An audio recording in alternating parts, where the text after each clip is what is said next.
Hi there. Good day to everyone. Thank you for joining us. My name is Matt Germer. I'm the director of the governance program at the R Street Institute. We're so grateful that you joined our event today, where we will be looking at the way in which we select candidates, why that matters, what's important in that process, and some different ideas about how Americans could best choose their leaders. I am the director of the governance program at the R Street Institute, and R Street is our host today. R Street, for those who are unfamiliar, we're a think tank focused on solving public policy challenges through free market and limited government solutions. We are often pushing forward our solutions, making sure that they are credible and real, that they foster individual liberty, competition, and economic freedom. Today's event brings together proponents of a range of distinct reforms to the candidate selection process. This hopefully will be an opportunity for advocates and thinkers of different models to talk about their respective visions, to explain the problems that they're looking to address, to engage in a broader discussion about the strengths and limitations of the existing solutions for candidate selection. Our goal is to foster a deeper understanding of how candidate selection is done and how representation functions in the United States. I'll get us started here with quick introductions. I will note for the folks who are joining us this afternoon, for those on the East Coast, this morning for everyone else, a document will be made available in the chat that provides a deeper level of bios for each of our speaker. But at a high level, would love to introduce to everyone Representative Jordan Teuscher of Utah's House of Representatives, Beth Hladick, who is the policy director at Unite America, Drew Penrose, who is a policy advocate at Protect Democracy, and Jonathan Madison, a governance fellow with us at the R Street Institute. To get us started, and first I'll turn to Representative Teuscher to kick us off. I'm wondering if you can explain why, in your view, candidate selection, the way in which we choose our leaders, is such an important part of the electoral process. Yeah, well, thank you, Matt. I appreciate being here and all the work that R Street does.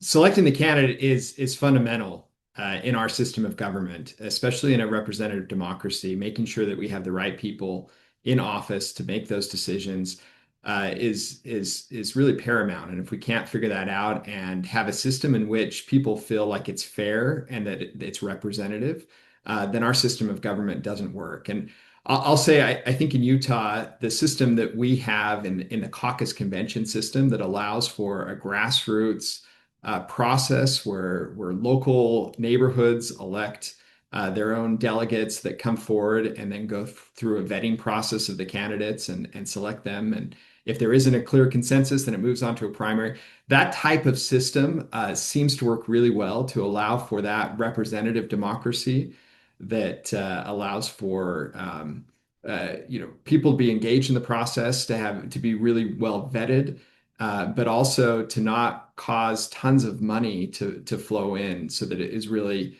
prohibitive for just regular people to get involved in the political process. So that is a system that I favor and I think has done really well for Utah. Yeah, I appreciate that, and maybe we can circle back for a little more depth for folks who don't have the experience on Utah's process for selecting candidates. But just to keep us at a high level, I'll turn next to Beth. From your perspective of the way in which America conducts elections, with these two phases of a primary and a general, the way in which we kind of find the people to be on the ballot and put them on that ballot in November, why is that process important? Thanks so much for having me today and for all the excellent work that R Street does on the critical topic of governance. I think this is one of the most important questions in American politics, and it's not just who wins these elections, but it's how we choose these candidates, and specifically which voters, politicians are accountable in order to win. So the structure of our elections is a very important place to scrutinize. Today, I believe that too many members of Congress and state legislature as well are effectively chosen in low turnout party primaries. And that's often by a small and unrepresentative slice of the electorate. So that really creates what I would describe as a incentive structure to appeal to a specific slice of the electorate and govern in the interest of that slice. So in most races, as I mentioned, the party primary is where the real decision is made. We often have an illusion of choice in general elections when more voters participate. But in 2024, 87% of the House was effectively decided before November. in party primaries by just 7% of eligible voters. So, like I said, candidate selection really matters because it determines who politicians are accountable, which of course has very important implications for how they're incentivized to govern. Um, I'll pause there so we can hear from all the panelists, but look forward to the conversation today. Thanks, Beth. And I'm looking forward to the solutions that you might be able to bring forward to address some of those concerns.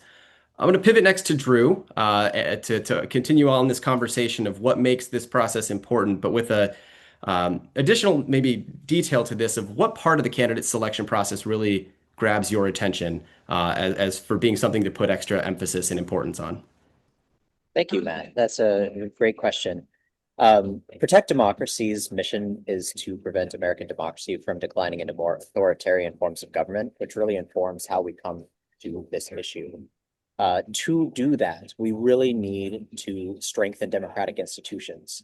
And among the most important institutions to strengthen are political parties. So candidate selection is a really key function that political parties play. And so in general, we see restoring that function to political parties as an important part of this process. But that said, I totally understand the concern that people have with party-centric models of candidate selection.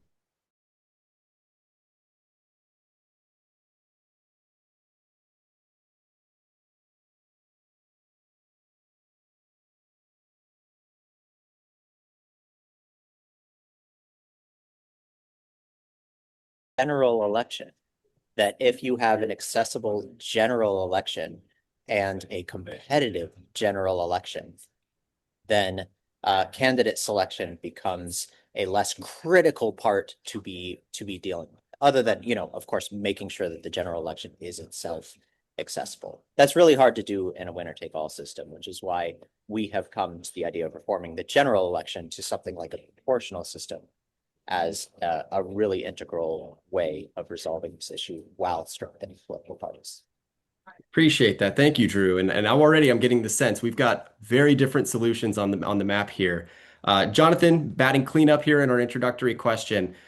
With all the, I can already get, like I mentioned, the sense that we've got some interesting proposals to dig into over the course of the next hour. In your mind, when with these questions around how we choose our candidates pop up, why is candidate selection important, and what part of that process should we be looking at? Yeah, I mean, I think everybody here has raised good points because I think it matters what type of people can access being a candidate, who can be a candidate, who wants to be a candidate, and why. And I think it matters that like what candidate selection means. And so, is candidate selection a party, for example, putting out who it thinks represents its brand, or is it the determining factor of who's going to be the winner in a race? And so I think that in America, we have had a lot of cases where candidate selection has become like mixed with basically election. And so I think that it's important as we move forward and we look at these different options of reform and things that we realize that those really should be two separate things and two separate processes. I appreciate that. So I'm going to turn it right back to you here in a second, Jonathan, and I'm going to keep everyone on their toes. They're not going to know who's coming next. Actually, what I'll do is I'll start with Jonathan, then we'll go to Representative Teuscher, then Beth, then Drew. This is maybe the main bulk of what is on your mind right now. What is the policy solution? What should we be looking at? What are the details? To start with you, Jonathan, how does your preferred method of selecting candidates work, or at least what should be on the table that folks are looking at? And how would that serve to make elections more responsive or representative of voters? I'd like to ask for maybe about 5 minutes from each of you, if you can keep your details deep enough for the audience to be able to track with, but also within that kind of 5-minute window. Yeah, I think that it's pretty good for me to go first in the sense that like my proposed solution is a pretty open-ended solution into which I think the other participants here can slot to some degree their proposed solutions as well. My main objective with the research I've been conducting is to push towards the privatization of political parties.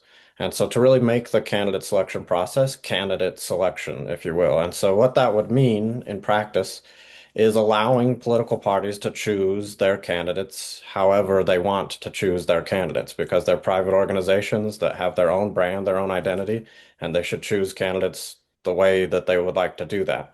But the other side of that means that that candidate selection process shouldn't have privileged access to ballots. So everybody who wants to qualify for a ballot, whether they've been endorsed by this party or that party, or they haven't been endorsed by a party at all, should face the same threshold, whether that's signatures or whatever threshold a state wants to put on it to access the ballot. And so that would open up access to the ballot to more people, and it would require political parties to play by the same rules that everybody else has to. And so in that type of environment, you would get probably a larger ballot where the parties would be allowed to, in some way, identify on the ballot, this is our endorsed candidate. Other individuals from that party who didn't earn the endorsement could, if they wish, qualify for the ballot, but without that special endorsement from their party. And then states should be allowed to choose their own methods for whittling down that larger ballot to a smaller one and making a competitive general election, like a lot of my fellow panelists have pointed towards today. And so for me, it's really just returning parties to the function of political parties while also removing a lot of the privileges that have grown onto them over time through the practice of our two-party system. Thanks. I appreciate that. And uh, we'll turn back to a couple of follow-up questions as we go. Would love to hear your thoughts in response to the other ideas as they surface. Moving now to Representative Teuscher, if you can talk a little bit about the system that Utah currently uses and also what's on your mind for reform that might be of interest to a broader national audience. Yeah, absolutely. I introduced it slightly at the beginning, but Utah has a caucus convention system. In that system, every March, there are precincts, which are about the size of a neighborhood, maybe 1,000, 2,000 people within an area, and they come together and they elect a certain number of delegates representing that neighborhood. In a local state house race, you may have 100 delegates total. In a state senate seat, you may have 300 or so. And in a congressional seat, you may have a few thousand of these delegates. And those delegates then are charged to go and really vet the candidates, sit down with the candidates, talk with them, question them, go to their meetings. It allows for, especially in a congressional race where you might have 500,000 or more voters that you're trying to target to. If you narrow that down to a couple thousand, you actually can have a substantive conversation with each of those people, and they really can vet you, as opposed to running a general or a primary election where it turns into really how much cash do you have to put on TV ads, put out mailers, do robocalls, those types of things, but no one's getting a real vetting process. Maybe there's a debate or something, but that's all through the lens of what the moderators of those debates are, not necessarily what the voters necessarily care about. In Utah's system, those delegates then would come to a party convention. They would cast their ballot for their preferred candidate to represent the party. And if they receive over a 60% threshold, and some counties are a little bit different, but generally a 60% threshold, then they outright win the nomination of the party. If they don't receive that and they narrow down to two candidates and neither candidate can get over that 60% threshold, then both of those candidates proceed on to a primary election where all of the registered members of that party then can vote on the preferred candidate. What I've loved about this process, and I mentioned it at the beginning, is it really levels the playing field. I wouldn't have been able to get elected absent the caucus convention system, because otherwise, if you're just going to that straight primary, the amount of money that you would have to raise to really get support from people is astronomical. For example, I just finished a recent primary election. And I spent over $100,000 here in Utah on that, and that may seem like not a lot of money for some other states, but in Utah, that's a lot of money for a local House seat. Whereas in my convention election that I won when I first got elected, I spent $1,000. So if you think about it, 100x the amount of money that you have to spend in order to win an election, it just changes it. And I'll tell you, having knocked doors and talked to people over the last little while, as much as people want to be involved, there are many people that would love to just say, hey, I trust my neighbor over here. I want them to go out and vet the candidates to figure out who the best person to represent our party is. And if there's a consensus, I'm okay with that. They don't necessarily want to dig into the weeds and have to figure it out for every candidate. Yeah, I appreciate that. And also reflecting that Jonathan ended a couple minutes before the 5 minute window I gave him, I'd love to ask you a quick follow-up on this. You touched on how it might impact fundraising or fundraising necessary to get things done. I'd love to hear a little bit more about maybe how that then, once a candidate is made it all the way to the finish line and is in office and is, always having to make sure that they're getting reelected. That's always being reelected is part of the job of representing your people well. It's an endorsement that the public likes what you're doing. Curious about how this system of selecting candidates plays into the way in which you're representing the people and what's on your mind as you are, acting as their advocate. And then maybe relatedly, looking at other states where primary elections are the standard for re-election, every member needs to be out there constantly fundraising because your biggest challenge, as Beth pointed out in her introduction, might be coming in that primary election. If you've got a candidate convention model, and it's just not the same. It's not an apples to apples comparison to the states that have the broad primary. How does that work on the the ability for you to represent your constituents and not necessarily always be in the mood or the mode of fundraising? I don't know if you could talk about that a little bit too, would be helpful. Yeah, that's a great question. And I think starting with your first question, how does it affect you once you're in office? One of the great things that you have with that process is now that you have, in my case, 100 delegates, I can continue to stay engaged with them. They're the ones getting the pulse on the ground of their neighbors, what's important to them. I can reach out to them. I can hold, a special luncheon or other thing and get their feedback as much as I need when I'm in office, rather than trying to get a broad swath of tens of thousands of voters that I represent. Additionally, though, you're still open to any voter that would reach out, whether they're within your party, not within your party. I mean, you represent that entire area, and so I feel like there's the best of both worlds, where you can get those people that are really engaged and continue to keep them engaged in the process and get a pulse on what's important to them, while at the same time understanding the broader needs, and being open to whoever reaches out to you. In terms of having to constantly fundraise, I mean, I'm sure that's still a component within the races that we have here in Utah, but it's not anywhere the same as what I've seen from my colleagues in other states that are constantly under threat of these primaries and the amount of money that has to be raised in order to stay in office and to communicate with that base. And so, it's interesting. You go back and think of people like Orrin Hatch or Mitt Romney that had to come in and cater to a small group of delegates and understand what their needs are, rather than to just sit back in Washington and send out your mailers and put out some videos and things. You really have to roll up your sleeves and get involved in the grassroots. And so fundraising still is a component of all of that, but I think the grassroots side definitely gets an edge up in this type of a system than if you can just raise the money to supplement that. Perfect. Thank you for that answer, and I appreciate that.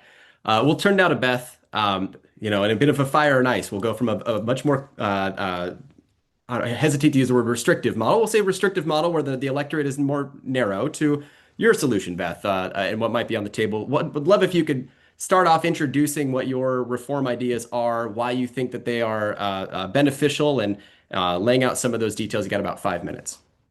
Sure. So before I get into the weeds of the policy, I want to start with a policy principle, which is that all voters should have the right to vote for any candidate in every taxpayer-funded election, and our winners should have majority support. That's generally broadly popular when you ask voters what they believe, and yet that's not true in almost 47 states across the country. So the reform I want to focus on today is an open all-candidate primary.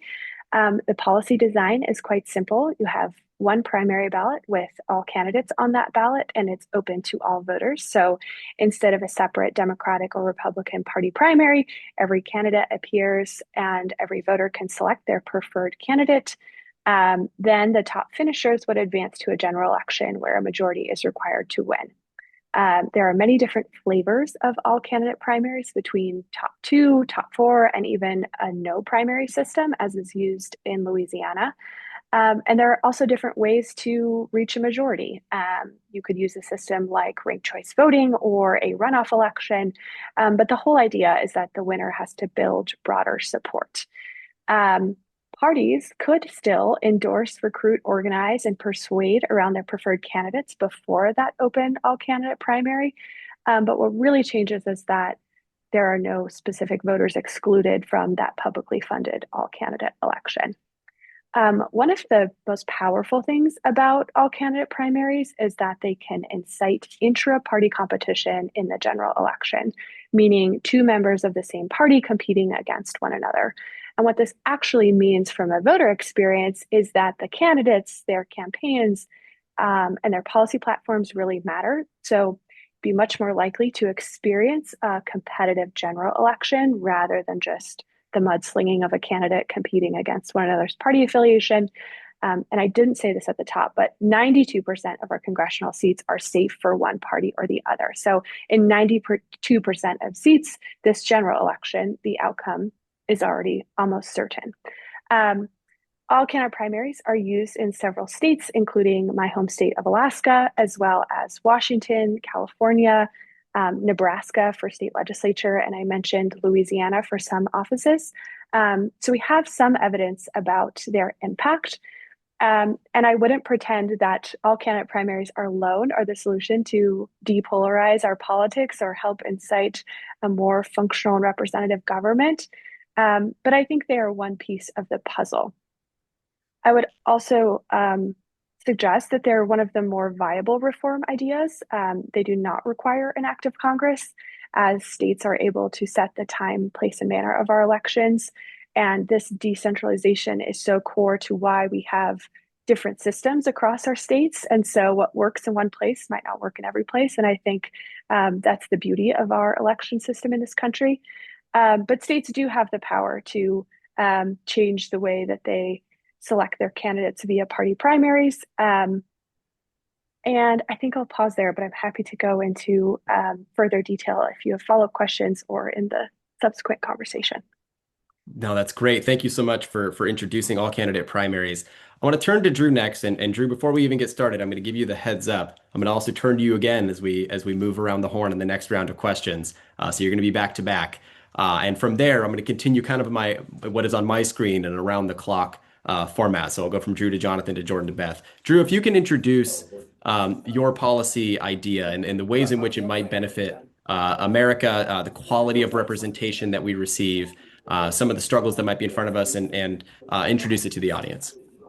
Sure. So I mentioned proportional representation earlier. It's a different sort of thing than what we've been talking about so far, because again, it is a change to the general election structure, not to candidate selection per se, but it does have a big impact on candidate selection. And proportional representation is not a complicated idea. It's just that a share of votes should elect a roughly equal share of seats. But that's very different from what we have today. So as Beth said, 92% congressional districts are uncompetitive. And in 2022, about 40% of state legislative districts were entirely uncontested. And that is, that's unacceptable. Like if you really want candidate selection to be different from the actual election, there's no way you can have that kind of thing in the general election. So the reason we have that is because our elections are winner take all. If you've got an area of a state that's going to elect 5 representatives, say, we do that by chopping it up into 5 districts, and each district elects 1. But it's the nature of that system, whether it's a majority or a plurality that elects, that only one group of voters is going to elect a representative. The biggest group of voters generally is going to elect a representative, while all others get shut out. And so as people are familiar with, that means we've got safe red districts, safe blue districts, and the two-party system itself is kind of downstream of that system. Under proportional representation, that same area that elects 5 representatives, you wouldn't divide it into districts. You just count up all the votes across the whole area. And if, say, Democratic candidates in aggregate got about 40% of the vote, they would win 40% of the seats. Not none, but 40%. Likewise, if Republicans got 60%, they would win 60% of the seats, not all of them.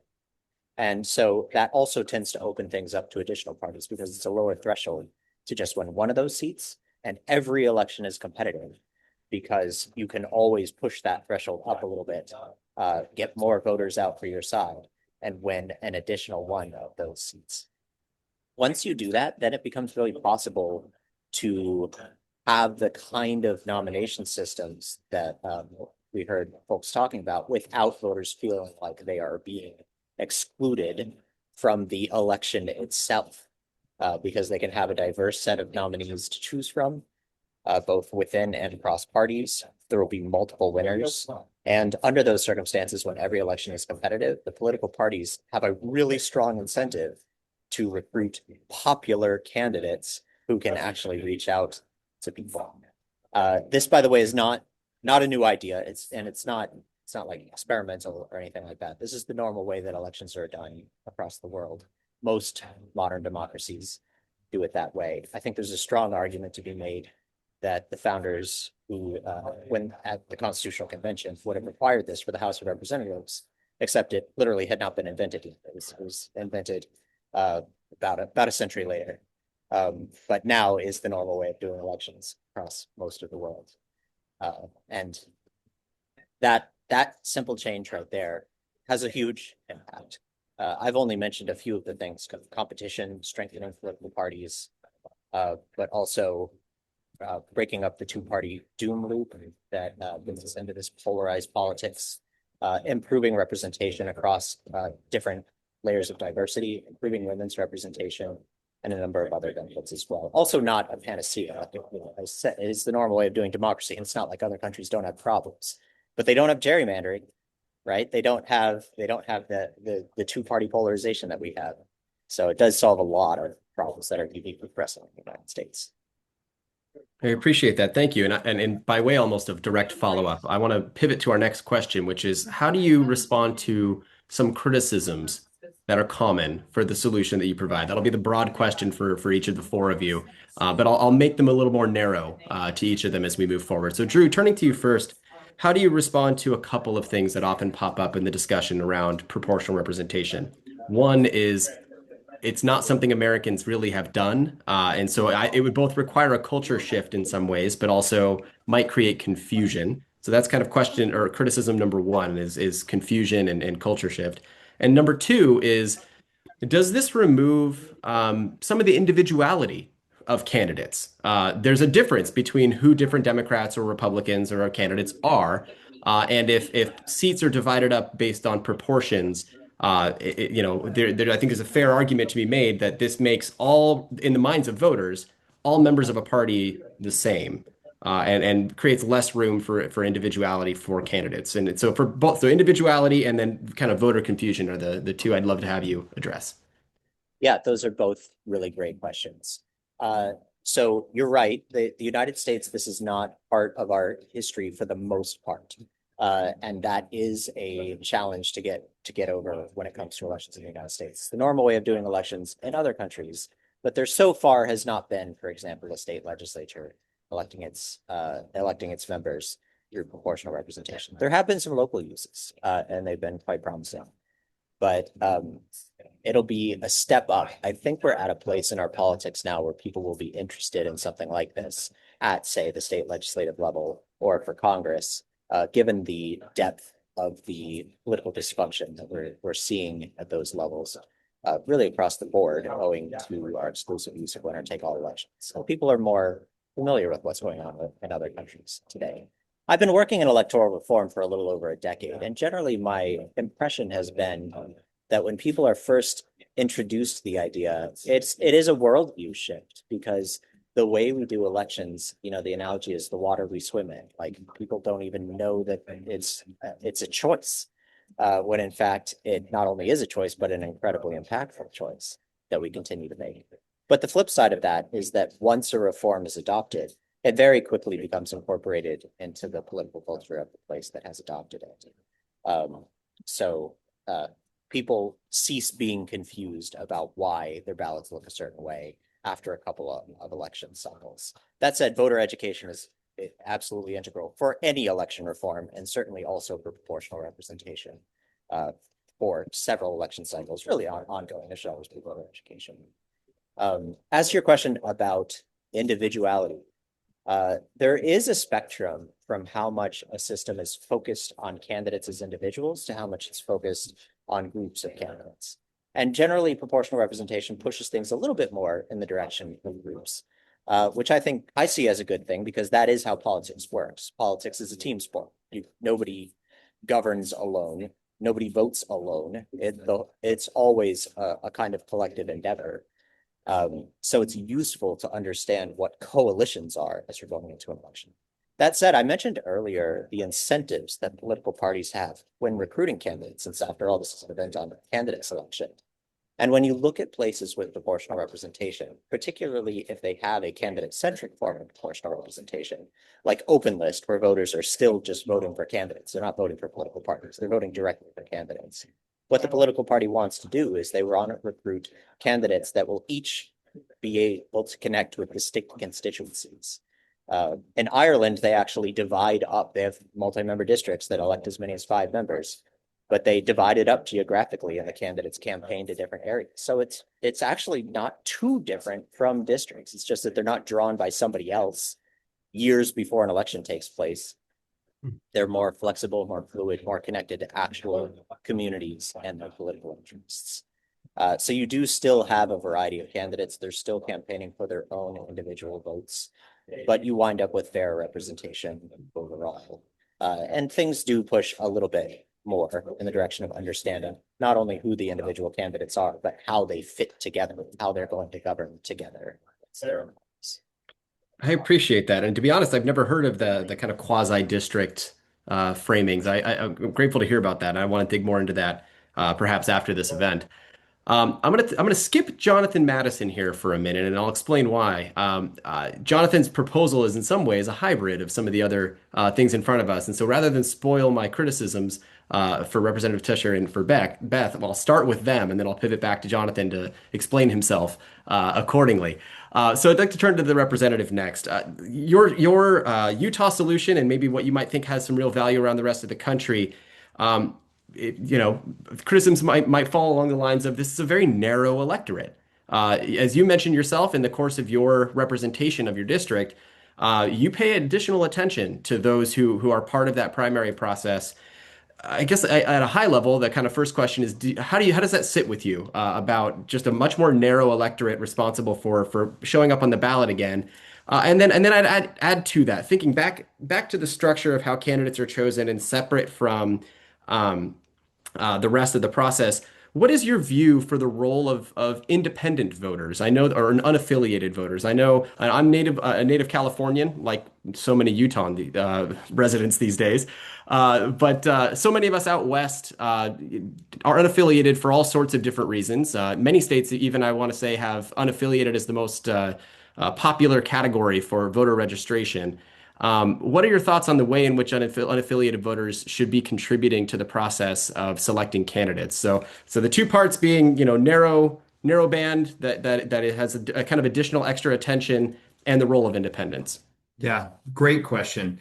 And I'll say, I believe, and I think the founders strongly believed in this as well, in representative democracy. And you could certainly say that about those that get elected into office, to say, well, that's a pretty narrow group of people that are having to make this decision. Shouldn't we bring it out to all of the voters to decide on these laws that are being made? But there's value in a group of people that can really dedicate the time, focus, ask the right questions, become knowledgeable, and take all of that into account to make the final decisions. And that's what you see in a caucus convention system at a micro level in picking those candidates. These are people that their neighbors trust to go in and ask those hard questions, to figure it out, and to spend the time that maybe the rest of the electorate doesn't want to spend that amount of time, and really there isn't enough time for them to be able to spend. And I think that's the real value you have. Now, within that, what's really important is you have to have a broad group of people that show up to these caucus conventions, or the precinct caucuses, to elect their neighbor, to make sure that they're representative of that neighborhood. And if you only have a handful of people show up, and they tend to be the more extreme candidates, that's where you run into issues, to say, well, maybe those that are getting elected as the delegates are not really representative of the overall electorate, or even the party itself. And that is a problem. And so we need to make sure that we have broad participation, that those people show up to that neighborhood meeting and elect the people that really can best represent them, and then do the hard work in figuring out who the candidates are. In terms of the unaffiliated voter question, I think it really comes down to what the role of the parties are within the system. And if you choose to be an unaffiliated voter, you certainly need to be able to participate in elections, and that's important. So I'm not saying in any respect that they should be sidelined. But in our system, where you get to receive that party endorsement, it's important for the party members to be the ones that are determining who gets that endorsement, who represents the party.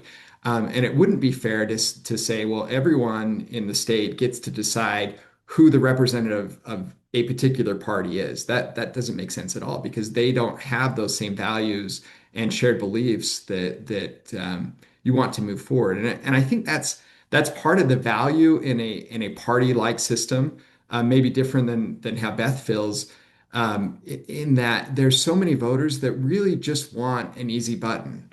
They've done the work to say, hey, I resonate with this party's platform. I agree with the ideals of that party. So when my ballot comes, it's an easy selection for me. I don't have to spend a lot of time vetting out these candidates. I know that if the party has selected this person, then they generally believe the same way that I do. And by allowing unaffiliated voters into that process, it really kind of dilutes the value of that party endorsement. And so, again, I think those unaffiliated voters do have an important role in a general election in selecting the voters. Selecting the ultimate candidate and electing that candidate.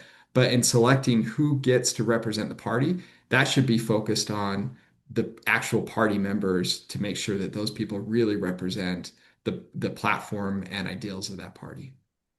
Thanks. I appreciate that. Beth, turning to you with my next round of questions around criticisms. I know a common one that can pop up in an all-candidate primary is it can be a bit unwieldy. I worked for a long time in the state of Washington, a top 2 state with an all-candidate primary, and I can remember back in 2020, I think we had something like 23 candidates for governor on that ballot. So criticism number 1, question for you to address is how do you handle the number of candidates? Does that make voter confusion? Is that a trade-off that you view as maybe worth it? But a question around just an unwieldy ballot is number 1. Number 2 is in the context of this proposal of having an all-candidate primary, it in many ways divorces parties from the official selection of candidate process, at least legally speaking, right? Like they may have a role to play. So I guess that leads to the question of, does this create a certain amount of chaos for voters? How do they know, maybe from signaling about who the candidates are they should rally around? Because right now in our kind of standard partisan primary, winner-take-all general election system, it's very clear for voters, where they fit into the process. So a couple of those criticisms: voter confusion, chaos, party role, all of that thrown in the mix. I'm curious for your thoughts. Great questions. On the first question of just the sheer number of candidates entering any specific race, we do see a higher number of candidates, especially if the seat is open, right? There's an opportunity for new competition. And that's typically where you see the greatest level of competition and the greatest number of candidates. In most races and most seats, sometimes this is viewed as a mechanism to unseat incumbents, and that's just not true. It's really a mechanism to provide better incentives for electeds. But I will say say that there are many other things that matter in an all-candidate primary, and there are many other stakeholders and groups that become very important. I mentioned that I believe that parties are an important part of an all-candidate primary and that parties are an important part of our politics. And I think it's still quite important that they're working to recruit the best candidates, endorse their preferred candidate, and provide voters with information about what their party platform is. So I think parties still have a very important role to play. I think there's also important other, coalitions and stakeholder groups that put out great information about candidates when the field is crowded, but it does require voters to make an informed choice. And I will say many of the states that have open all-candidate primaries also have absentee voting, which allows voters to receive their ballot via mail and make an informed decision. So there's many different combinations within this system that I think have an important role to play. The all-candidate primary alone introduces that new competition, and there's complementary mechanisms to ensure voters are informed and educated. And your second question, Matt, was about chaos in these systems. I think the basic concept is quite intuitive. You still have a pick one primary.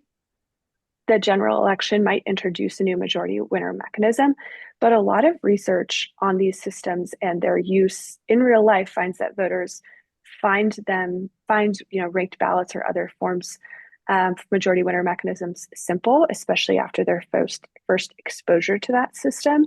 But that doesn't mean that election administration and voter education isn't a very important piece of the puzzle that requires investment and time and resources.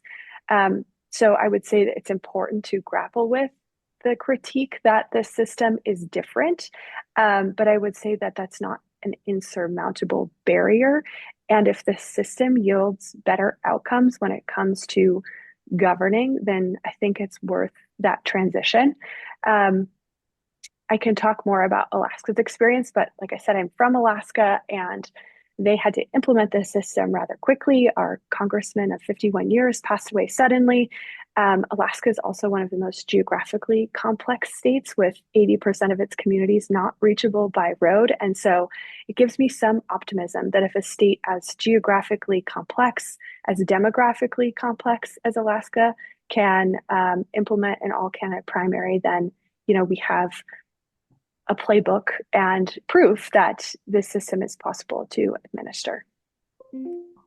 Excellent. Thank you. All right, Jonathan, I'm turning to you. And I know you're kind of in a position to be a bit of a hybrid here because you've got a relatively narrow group of people who might be involved in the process of party endorsements or party recognition. But at the same time, you might have a ballot with a lot of names on it. And so it takes a little bit of the criticisms I surfaced around Representative Teuscher and Utah's model, some of the criticisms I brought forward for Beth. What are your responses to that it is both perhaps too narrow and too broad? Yeah. So I mean, I really liked a lot of the parts of both Jordan and Beth's answers. And so I think that there's a lot to take from that. And so Jordan mentioned that, it wouldn't be fair to say for the Republican Party or the Democratic Party in Utah or elsewhere to say, hey, we're going to choose our candidate, and just everybody who wants to shows up and chooses who our candidate is. And I think that that fundamentally is true, that it is not fair to tell political parties, well, you have to let everybody choose who your candidate is. But then I think that a lot of what Beth is saying is true as well, in that if that's not fair, then it is also not fair for those parties to turn around to their respective state governments and say, but you pay for the way we're going to choose our candidate, right? You need to front that money for our primary or to do whatever. And then we're going to have this taxpayer-funded election for our private organization, right? Like I don't go down to the Rotary Club and tell them how to choose whatever they're choosing, but they don't ask the state of Utah to pay for it. And so I think that's where we have to say, well, if parties want to choose their candidates in whatever way, they should be allowed to do that. They are private organizations. They do have their own cultures. And like to Jordan's point, I also live in Utah. I do participate in the caucus system. And so you do have this very local culture that develops, and that can be a good thing that develops around the party. But that is inherently a private function. And so it should be privately funded. And then once parties choose those candidates, those candidates in an election should all have to compete by the same rules, right? That should be equality before the law. We should have that across the board. And so whoever Democrats choose in California or Republicans choose in Utah shouldn't automatically just get on the ballot, right? They should get on the ballot the same way anybody wants to get on the ballot. Now, those parties have money and they can use that money to help the candidate they've chosen get on the ballot. That's the point of a party, right? That's the organization part of a party. But they should have to get on the ballot the same way. And if somebody else wants to qualify for the ballot, they're welcome to do that, and they should get on the ballot the same way. Parties should be allowed to express that they've endorsed that candidate, but everybody who wants to compete should have to compete along the same rules, and then you can find different ways. To Beth's point, and the way she talked about Alaska, I think is really good, is that I think one missing ingredient here that we haven't brought up is federalism. And so, you do get these unwieldy large ballots, right? And there are a bunch of different ways, as Beth pointed out, that you can whittle that ballot. You can do top two like California, or you can do what Alaska does. But the point is that things are different in Alaska than they are in California, and they're different in Utah than they are in both of those places. And so those states should get to choose how you whittle down an unwieldy ballot to a more to one that where voters can make a more conscious choice. Whether you want that to be top two, whether you want that to be a runoff election, whether you want there to be a qualifying threshold that disperses with the runoff election, whether you want to rank your candidates. There isn't a solution that I can tell you that, oh, this would work and everybody should do it, because all of those states are different. And that's why all of those states should get to choose how to do that. And so I think that that's kind of a good bridge in between the two. Thanks. I appreciate that. So for folks in the audience to know, we do have a Q&A available. I'm going to turn now to a question that was surfaced earlier that'll be for Beth and for Drew. And then I want to take kind of a similar moderator prerogative twist to that question for Jonathan and Representative Teuscher. So for Beth and for Drew, looking at your solutions that are being brought forward, this is something that would need to be changes in law in 50 states, or potentially at a congressional level if the federal solution is your preferred method. This is a bit of a question of how. How does something like that get done? Is it even feasible? And what would it take to actually get there? And I'll start with Beth, and then we'll turn to Drew. Yeah, so I mentioned that states set the time, place, and manner of their elections. So each state controls which rules govern their elections. Change has been effectuated via ballot initiative and via the state legislature.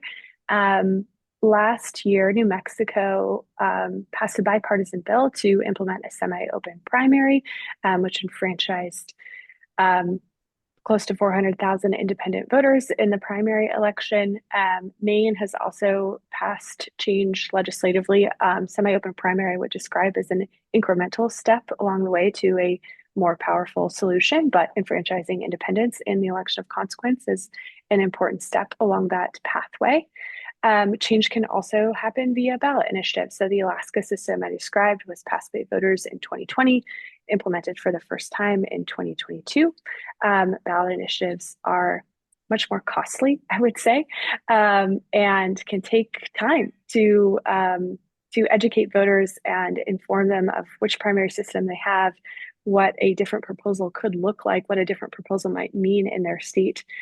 So those are two important levers for change. I hope that's responsive to the question. Whether or not it's feasible, I think is part of your question. I think one of the critiques of this system is that it's going to, disadvantage one party over the other, that it, is going to disrupt the composition of government. And I think that critique, while fair, is not what has happened in reality. Evidence and data of these systems finds that there's actually no consistent partisan advantage to this system, and that elections become more competitive overall. I think Alaska is a great example. I also mentioned that it's not a mechanism to unseat incumbents. And so I think that elected leaders are a key constituency in describing these systems and ensuring they understand, this is not a mechanism to just sweep one party into office. It's a mechanism to encourage cross-partisan governing and the incentive to really pass laws and policy make in the interest of all constituents and what the majority believes. I think we have a Congress that has a 9% approval rating right now, even though large swaths of Americans can all agree on policy solutions. And so, like I said, I think it would benefit electeds to embrace some of these ideas a bit more, I think, especially because they're a mechanism to help them, not unseat them. So I hope that's helpful. Great, thank you. Drew, you're up. What would it take to actually get proportional representation in this country? Is it possible? What are those steps?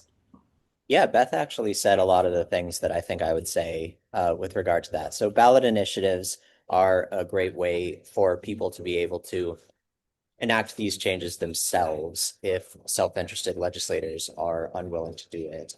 And it's the assumption of many that the first uses of proportional representation in the United States will be done by ballot initiative. And about half of the states have ballot initiatives. So if anybody hears about it and thinks it's a great idea, you can look into whether there's a group in your state that's interested in spinning up such an effort. They do take time and they're very expensive. And as Beth was saying toward the end, I do think legislators should start thinking more about how proportional representation might impact their experience legislating in a really positive way. And certainly for Congress, right now, U.S. law requires congressional districts to be drawn in all states that have at least 2 representatives. And that law would have to be changed, and it would have to be changed by Congress itself. A lot of people write that off as impossible because it would be such a big change to how the representatives themselves are elected. But that's the way every other adoption of proportional representation went across the rest of the world.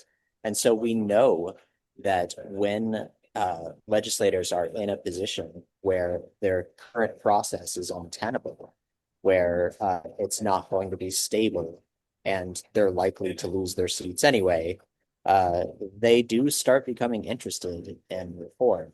And so given how what unique times we are living politically, I think there's a much greater opening for even members of Congress to start asking if they would rather be serving in a body elected by proportional representation. We may be starting to see more. Great, thank you. For Jonathan and for Representative Teuscher, I'm going to ask what will maybe start at the beginning as feeling like a layup or an easy question. The question I have for both of you is Utah special? But particularly I ask that with the context of both of your proposals have a much more private role for parties to play, so to speak, that it's a smaller group of folks who are helping to identify party leadership. Much of that is very Madisonian. It's very bottom up and it requires active community involvement and a desire to be engaged in the process very early for folks. Having visited Utah a number of times, I can say as an outsider that I view Utah's culture as a little special in the context of the United States, a very deep sense of civic pride and community involvement that may not be relevant or as present across the rest of the country. And so I'll start with Jonathan and then move to the representative. Is Utah special in a way that might make your proposed solution difficult to be effective across the rest of the country? And you're on mute, so. Yeah, thank you. Yes, so is Utah special? Yeah, it is. Utah's special, and Utah's approach to politics and civic engagement is very different, and the way communities come together in Utah is very different, and so that makes Utah very different. And which, goes back to the point I made before about federalism. But I think to answer your question, especially for how difficult would this be to implement in other places, it's important that I think federalism here would apply beyond just state governments and the way they choose to organize their ballot, but also to the parties themselves. So yes, maybe Utah is special and it wants to do the caucus convention system to choose its candidates because that's what it does now, and people know how to do that, and people are really engaged and they can do that. And so, whatever.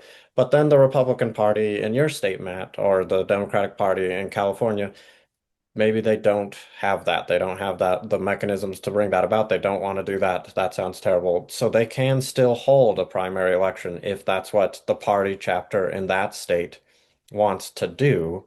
The point is they would need to fund it themselves, or they would need to choose some method of selecting their candidate that they're going to do by themselves. And so that's again the point that all these parties have state chapters, right? They have state leadership. They do these things. They need to figure out what works for their state to select candidates in their state that will be representative of their party brand. And so the federalism aspect of this should apply to the parties as much as to the state governments. And in terms of like getting it across the line, and it's something that can be implemented in all these different places, I think it's important to see it as a series of trade-offs, which all political reforms eventually are, which is that, you're allowing parties more control over themselves and over their brands and over what they want to be in exchange for a more competitive electoral environment. And so parties get these added benefits. Even now, if I can use, Jordan just won a primary election here in Utah. And like I voted for him in that primary election. But on the ballot, it doesn't ever get to say that Jordan won the caucus convention endorsement, right? But he did. And so his party should be able to put that on the ballot. But in exchange, there should be more equitable access to that ballot. And so that the party should fulfill a more active role, but we should have a more competitive electoral environment as a result. And so I think that those trade-offs and emphasizing that federalism can apply to more than just the state government is where I would place my answer. Great, thank you. Representative Teuscher, I want to put to you next, is Utah special? But if I can ask for a twofer from you, recognizing as we start to approach the top of the hour, if you can answer that question, but then also maybe wrap up in a short statement of folks as they learn about Utah's model, what should they walk away with? What is kind of their final takeaway about this system? Maybe they're not from Utah, but they're intrigued by the way that Utah does things. What is the kind of remaining thought you want for them as we close up? Yeah, thank you, Matt, and I largely agree with Jonathan, and I don't oppose his approach in trying to allow more access to the ballot, but give the parties control over what they're trying to do. But Utah is special. There's no question about it. Utah is not perfect, but we have a great culture, and we try to engage, and we try to disagree better and be more peacemakers in the way that we approach things in Utah. And I think that is really good and healthy for democracy. And so I guess what I would say is maybe the rest of the country needs a little more Utah in the way that they approach their elections. And certainly the value of a caucus convention system is that you're bringing people together. Instead of people sitting on their couches and watching CNN or Fox News or MSNBC and kind of yelling at a screen, or jumping on their keyboards, to post maybe things that they wouldn't say to someone's face. This requires people to get into the same room, to touch grass, to talk through difficult issues and make decisions. And we need a lot more of that in our country. And so, if I'm not saying that the caucus convention system is the perfect way to do that, and it still does drive divisions between people, right, as they are self-selecting into certain parties.